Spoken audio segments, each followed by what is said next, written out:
Shalom, salam sejahtera. Renungan malam seiman berjudul Yesus patut disembah.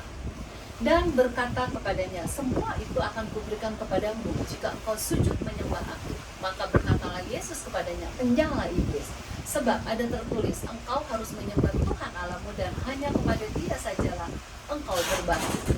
Matius 4 ayat 9 dan 10. Ayat di atas menyatakan jawaban Yesus kepada setan saat ia dicobai bahwa hanya Allah sajalah yang patut kita sembah atau berbakti. Namun Yesus yang sama menerima mereka yang mau menyembahnya, suatu hak yang hanya dimiliki Tuhan.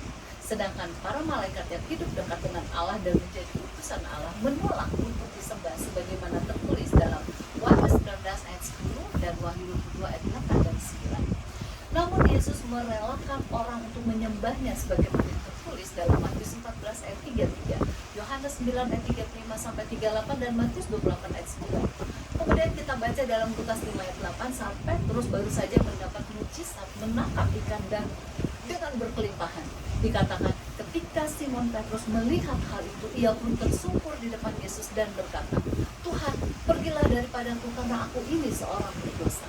Sehubungan dengan mujizat ini, Nyonya Ellen White menuliskan dalam buku The Desire of Ages halaman 246. Mujizat ini di atas segala mujizat yang pernah ia saksikan merupakan suatu manifestasi dari kekuasaan ilahinya. Dalam Yesus, ia melihat seseorang yang mengendalikan seluruh alam ini. Kehadiran keilahiannya ini menyatakan betapa tidak suci dirinya sendiri. Tidak heran Pak Petrus segera menjatuhkan dirinya dan menyembahkan Yesus. Kita lihat Yesus membiarkan dirinya disembah oleh Petrus. Kita ingat pengalaman Thomas yang semula ragu-ragu apakah benar Yesus sudah bangkit dari kematiannya. Namun pada saat Yesus menampakkan dirinya kepada Thomas, Yohanes 20 ayat 28 mengatakan, Thomas menjawab dia, ya Tuhanku dan Allahku. Yesus sungguh patut disembah sebab Ia adalah pencipta kita. Ia juga adalah penebus kita. Ia juga adalah pemelihara dan pelindung kita.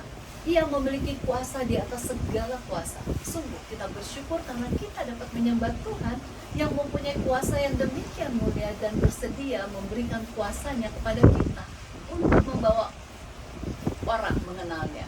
Marilah kita memohon akan kuasa Tuhan untuk menyelesaikan pekerjaannya di dunia ini.